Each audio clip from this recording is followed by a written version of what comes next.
So to some, I'm known as Susan Bennett Lopez, and to others, I'm known as LuckyGirl 11. Um, the beginning of influence for me as a creative person began in my teens when I discovered the Beat Generation. I was perusing the aisles of a Barnes & Noble and curled up Indian style on the floor with a stack of lit criticism books, and I found one called Big Sky Mind, Buddhism and the Beat Generation. And at this point I hadn't really read any Beat Generation books. I didn't really know any of the writers. I was a teenager, I was a young kid. I was in college at that stage, and as I'm reading, I'm flipping through the pages, and I see a photo along with this collection of amazing haiku. And the photo was of this man. Some of you may recognize him as Jack Kerouac. He wrote these lovely Western haikus, which were essentially, in his words, 3 lines that just meant something to you. Juju beads on the holy book, my knees are cold. Missing a kick at the icebox door, it closed anyway. The winter fly in the medicine cabinet has died of old age.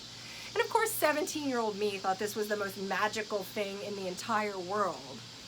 And I went on to read about all the other writers and read little excerpts of all of their work as well. And I became absolutely, completely, and totally obsessed with the Beat Generation. I got every autobiography, every biography, every book of letters, and every book of literature by the core writers: Jack Kerouac, known as father of the Beat Generation; William Burroughs, who was basically the elder of the group; Allen Ginsberg, who was everybody's friend; and Neal Cassady, who was the subject of everyone's writing. And I just started devouring it. I devoured it endlessly. I tried to emulate the writing. I absorbed the style. And the book that ultimately became my literary Bible, so to speak, is celebrating its 62nd birthday today, on the road. Now, I have many editions of this, including a first edition. However, this one is the special copy that I carried with me at every public performance that I ever did, including the first performance I did at Lowell High School in Lowell, Massachusetts in probably 1995 or 1996. And my companion decided that the adventure that I was on was probably not exciting enough for him, so he left me with my suitcases on the stairs of Lowell High School, because I had been invited by a lovely friend, David Amram, who is also a very, very important figure in the Beat Generation. He's a musician, he's an incredible guy. I've written pieces about him as well. But he introduced me to the Sampis family, and they took me in, and I spent that night at the Kerouac estate, essentially. It was Tony Sampis and Jim Sampis's mother's home. And she was the sister of Jack's wife, Stella. Jack's mom, Gabrielle, lived there until her dying day, and Jack spent a lot of time there. This family, they are the executors of the Kerouac estate, and they were absolutely the most open, welcoming people I've ever met. And it was super cool because I got to stay in a room that Jack had slept in, and here I am, like, you know, young, very young, like 19 or so. And I performed, and I read a piece in front of an audience of, like, I don't know, at least 800. And it was the first time I performed in such a big crowd, and I read from this book. And I went on from there to fly to New York City that year at least 15 times. I performed at the Elbow Room, the Knitting Factory, the C-Note, the Living Room, pretty much every major club from the era of Jack. And I had jazz performers playing behind me. Bob Holman was there playing bongos. He owns Bowery Poetry Club, like the bass player from Spin Doctors who was playing bass for me. It was just like this surreal time in my life. And I always read Jack's stuff, and a lot of times I would read original poetry that I wrote about Jack. To say that this book has stood the test of time is kind of an understatement. I mean, this guy, also in caricature form here, this is Jack. This is Neil, who's Dean Moriarty in On the Road, Allen Ginsberg, Gregory Corso, and of course, nothing would be complete without old William Burroughs there. So I've written quite a bit about Jack, and I have been a Kerouac scholar for as long as I can remember. In my 20s, I was particularly involved, and I wrote a piece for this literary magazine some time back that was published, and it was about pretty much the beginning of On the Road being published and Jack discovering fame. During the late 1950s, Jack Kerouac lived just northwest of downtown Orlando on a quiet street in a College Park neighborhood. It was not much different from mine. I lived in Winter Park, and they had cobblestone streets, and it was pretty darn interesting there. Spanish moss hung from the trees. It was this quaint little area, and it was real, true, old Florida. He spent many humid nights in Florida, toiling away until dawn, working on his book, Dharma Bums. At this point, he had already written On the Road, and it had been rejected, and it had just kind of been sitting. And it was in this house where Kerouac rocketed from literary obscurity into ultimately becoming a celebrity and being known as father of the Beat Generation. Okay, father of the Beat Generation. After the publication of On the Road, he had to come to grips with extreme celebrity and what I think ultimately was insecurity and loneliness. I wrote my senior thesis in college about Jack Kerouac and about the Beat Generation and kind of what that did to him. It was called A Colorless Union of Bohemian Minds, Bebop Jazz and the Beat Generation. And at any rate, we're not going to talk about that right now. We're really here to talk about the publication of this book. And let me see if I can find, here we go. This was the house on Cloister Street, and he lived in the little back area here, and it wasn't even, it was like a little side area of the house. And I sought Jack for quite some time. I went looking for him in St. Petersburg, where I knew he spent a lot of his later years in life, and ultimately that was where he died. He lived with his mom and his mom Gabrielle and with his wife Stella. And back then there wasn't really, there really, very few people had the internet. There weren't cell phones. And all you could have was like a road map and a card catalog and stories. So I'm going to read you this little piece. Hopefully you don't mind. It's called Embracing the Picture That Fell Behind Me. Embracing the Loneliness, Jack Kerouac in Florida. I was born in Rockledge, Florida at Woodstock Hospital. The same year as the last Apollo flight, the Apollo-Soyuz test project. It was a time of American discovery, and not long after Jack Kerouac had died of internal bleeding, brought about by alcoholism. in St. Petersburg, Florida.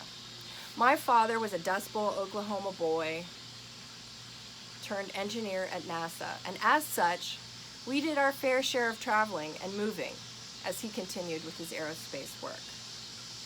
Years later, as an adult, I moved back to Florida for the 5th time in my life, heavily dependent on library card catalogs, like I said, and community college literary collections. I found myself deeply entrenched in my Kerouac studies. I only had an internet connection for a few months using a growling dial-up AOL modem. Do you remember those? It was like, and snail mail. Muddy beige, no-name tower. I had a muddy beige, no-name tower computer. I spent my nights trolling Beat Generation sites and often got lost deeply in thought on Levi Asher's Lit Kicks page, which was the only main source of any literature or any information about the Beat Generation at that time in the 90s. It was the best online beat reference of the early internet era. So shout out to Levi. I lived on a quiet cobblestone street in Winter Park, Florida, lined with a gothic canopy of southern oak trees dripping with Spanish moss. The sound of bats and lovelorn bullfrogs, much like what you're hearing out here as I sit on my front porch in South Carolina, clicking and chirping at one another 24 hours a day. Tacked to my kitchen wall for inspiration were quotes I'd gleaned from my internet searches about Jack Kerouac. This from Dharma Bums, written during one of Jack's handful of Florida stays.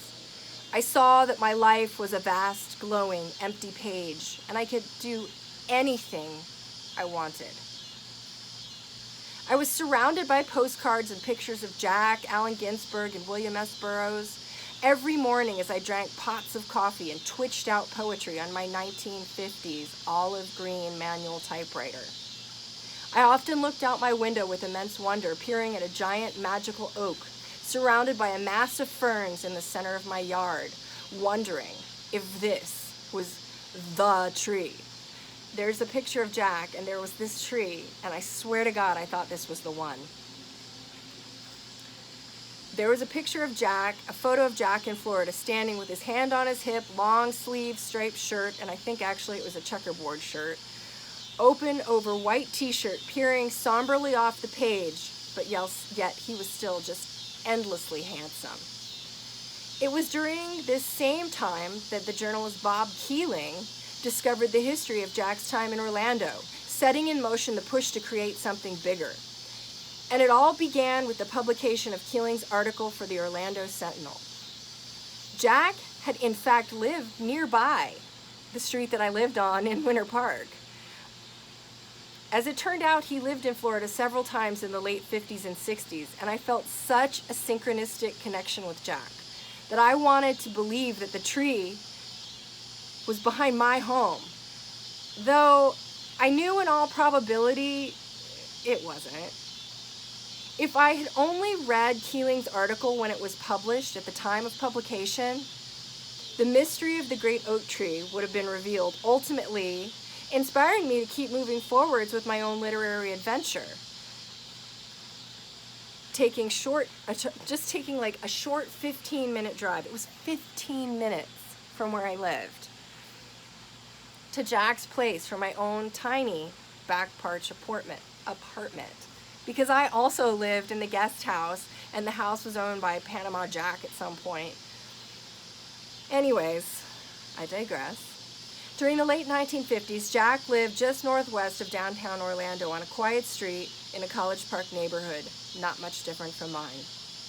He spent many of the humid Florida nights toiling away until dawn working on his book, The Dharma Bums. One of my favorites. Like, seriously. It was here that Jack was rocketed from literary obscurity into ultimate celebrity, becoming known as the father of the Beat Generation after the publication of On the Road. And I mean, it took him years to get that book published. And so he just kept toiling away and typing and writing book after book, and then all of a sudden it took, and it was published, and it became like an overnight success. And he became this extreme celebrity. Sorry, guys. First it's my backdrop, then it's my camera. Thanks to the efforts of Bob Keeling and a handful of Kerouac devotees, this particular Florida house of Jack's, located, for those of you listening who don't know where it is, at 1418 and a half Cloister Street, it has become a living tribute, and it's a wonderful writer's residence offering opportunities for a new generation of writers in honor of Jack Kerouac, and it's known as the Kerouac Project of Orlando. They do amazing stuff, and they've been hosting young writers for years and years, so definitely look it up. And they also do events in New York City. 3 years ago I attended one, and it was absolutely brilliant. Back to this. Each day as I drove to work, the dots of my Kerouac journey continued to connect. I unwittingly traveled over the San Lando Springs stretch of I-4 towards Altamont Springs, where Jack had once envisioned a dream home for his sister and her family, his mother and himself. The land Kerouac once owned is now underneath a portion of interstate, paving over his dreams a small stretch flowing into the concrete veins running through the state of Florida. In that same year, after calling every name among Jack's friends whom I could track down from reference books, I discovered the Jack Kerouac School of Disembodied Poetics. It was in Boulder, Colorado, and I had never heard of it before. I found myself on the phone with a quite generous and ultimately forthcoming writing lab assistant who gave me the freaking home phone number of the absolutely prolific poet and controversial writer of Howl, Allen Ginsberg. Seriously. In all of my youthful naivete, I was on a journey to ask every question and turn every stone until I got to the core of Kerouac's psyche.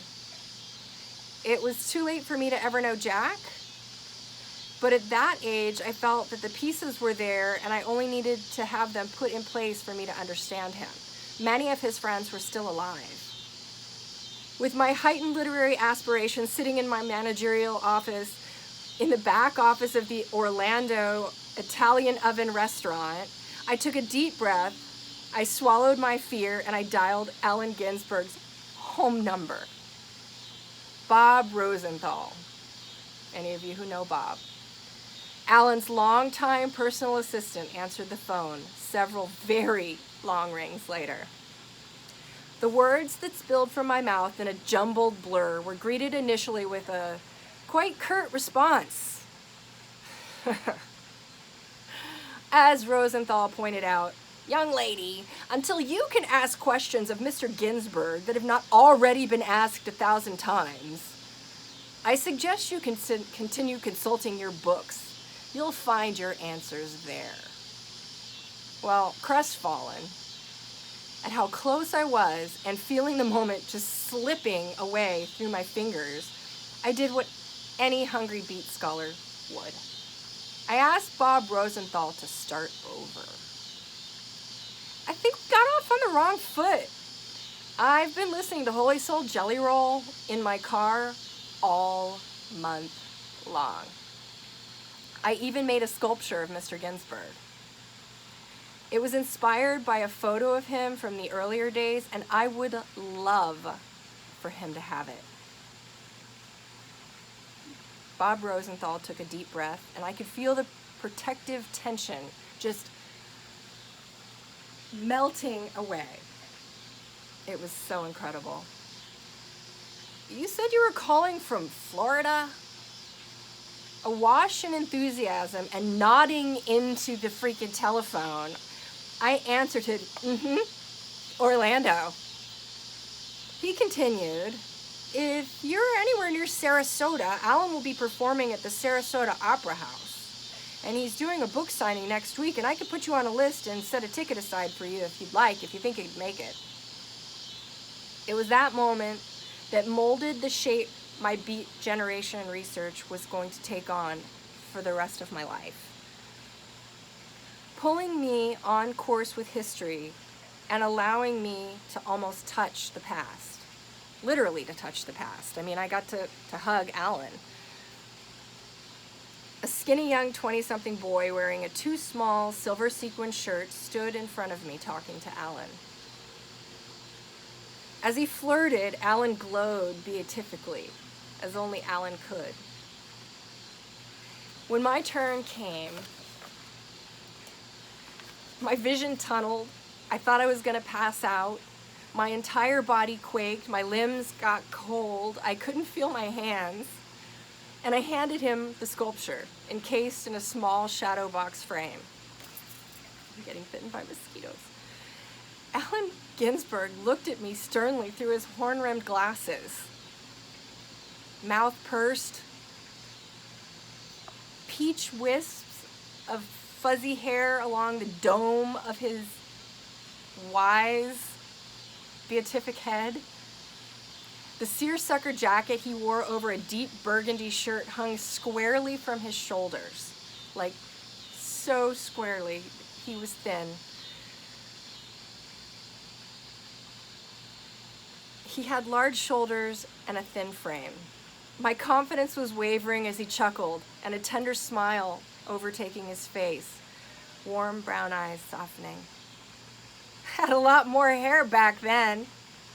How about a picture?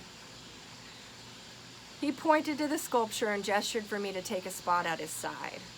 This was unreal. The exchange may have been brief, but Alan changed the way I saw myself as a woman. No matter how that may sound, it did. I mean, it totally changed the way I saw myself as a woman. I crouched by his side, trembling in my skin, when he abruptly turned, speaking to me inches from my face. His bold poet voice boomed as he instructed, "Stand up, woman! Never stoop for any man." He paused, "Be bold. You have in your grasp the makings of greatness. Take it." The metaphor of standing up, not lost on me. I confidently took my place at his side. Waist-length hair cascading down the stripes of my shirt, I stood absorbing the words of advice imparted upon me by one of the most influential writers of his generation. Can you imagine? I mean, can you imagine? I smiled and I couldn't stop smiling. I embodied that smile and that moment and embraced his genuineness. "Will I see you tonight at the Opera House?" he asked as I was turning to go. I nodded and slinked away, dumbstruck by the encounter. Following his performance, I had the welcome opportunity to speak with Alan again. He signed a sketch I did of the stage along with my ticket, and without pretense, I talked briefly about my journey towards knowing Jack and how inspired and moved I was by Alan's bravado. I felt I knew so much of Alan's story in trying to get to the heart of Jack's. I was cast into the stars, standing in the cobblestone courtyard outside the Opera House, speaking candidly with Allen Ginsberg. It was that night in Sarasota that Allen Ginsberg encouraged me to go to St. Petersburg. Start at the end and you will find your beginning. He so wisely advised. On a day trek across the state, from East Coast to Gulf Coast, I drove. My beat-up gray Volkswagen Fox, a 5-speed with a broken reverse. Yeah, it had no reverse. It carried me on my pilgrimage towards Jack's final home. Mixtape blasting the Dream Warriors on my low-end VW cassette deck. I've lost my ignorance and I don't know where to find it, so I searched furiously. As a human wave of salty air blasted through my cracked windows, each moment closer to Jack with nothing but my tattered old Rand McDally road, atlas, and a general sense of direction, I continued on my quest.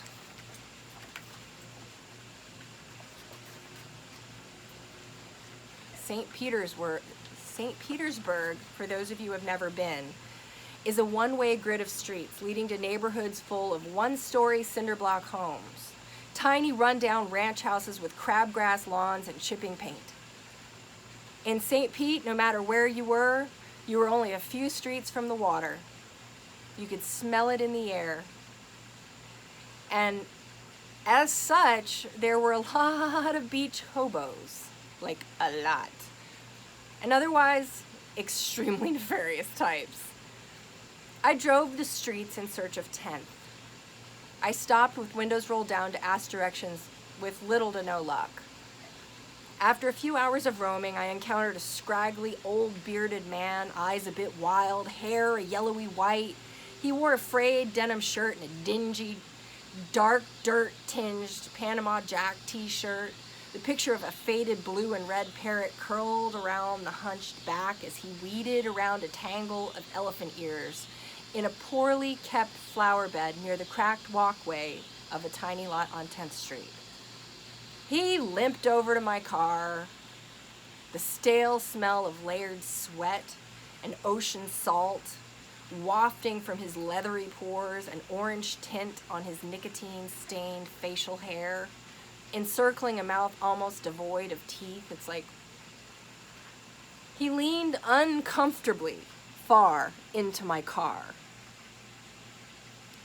The window was down. Flecks of sand stuck in his bleached arm hair crinkled against the dark interior vinyl of my car. I asked him about Jack. "Got $5?" he blurted. I fumbled through the change and found a few crinkled bills in the cup holder. As he reached for the money, he pointed a crooked finger down the block. "You missed your man by about 20 years or so, girl. But it's on down that way on the corner." Exhilarated and a little bit scared, I wanted to get on with it. This guy was not the kind of man I would typically ask for directions or intentionally roll my window down and invite into a conversation. He asked for a Camel-wide cigarette, gesturing toward the pack my brother had left on my messy passenger seat. I thanked him and gave him the entire pack of smokes, quickly putting the car in gear. It lurched forwards, causing him to withdraw from the window, thank God. I may have been recklessly youthful, but I certainly wasn't stupid, and I knew when it was time to go. In the mid-90s, most cameras still took Polaroid pictures or film. Cell phones weren't commonplace, and social media, it didn't exist. Life was about encounters, experiences, opportunities taken, and moments that you dare not allow to pass by. It wasn't about pictures. Procrastination was deadly to experience, so I lived my life in every moment, creating my story, often detailing the memories in my journals for looking back on later. It was enough for me to stand outside the home I knew Jack had once occupied, assuming the scraggly man had even steered me in the right direction. The humidity so languorous, wrapping around me like thick, muggy sheets of air, about as welcome as the cold beads of sweat running along my rib cage in my car with no air conditioning. I knelt down and touched a crack along the sidewalk. I pictured lonely Jack, sad, alcohol-swollen face, staggering home with a bottle in his meaty, strong working man hands, quietly cursing to himself as he slipped from his fingers and broke the tiny stretch of earth below. I imagined ma mère stirring a pot just inside the house, a small veil of steam softening her face, cloaking her features as she shifted her weight impatiently.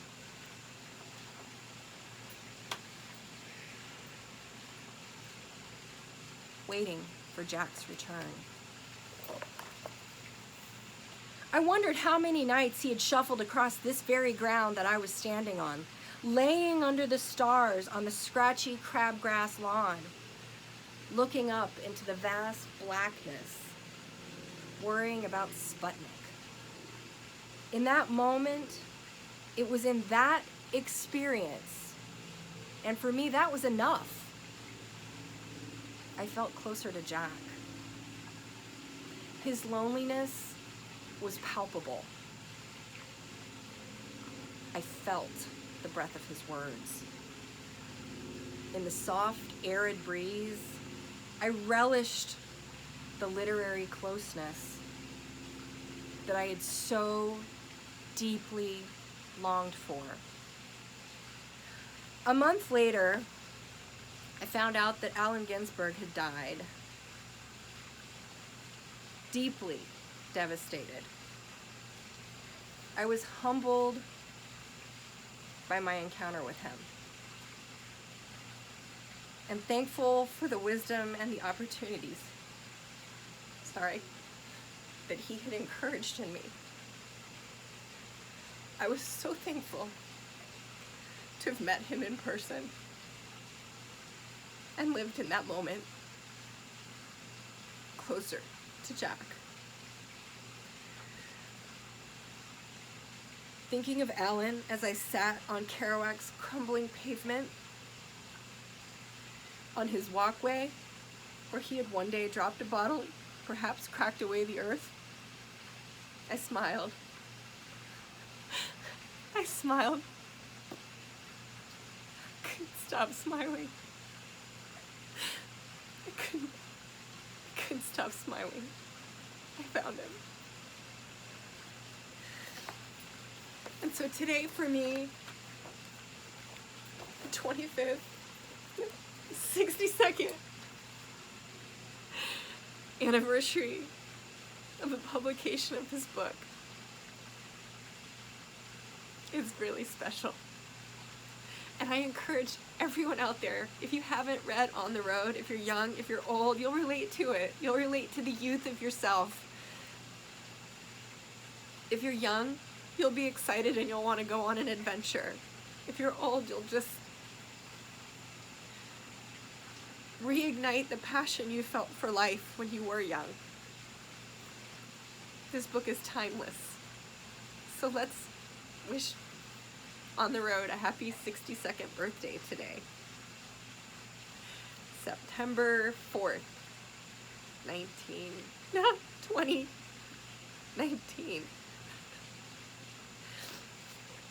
Jack Kerouac, my literary love. Thanks for sticking around, guys. This meant a lot to me.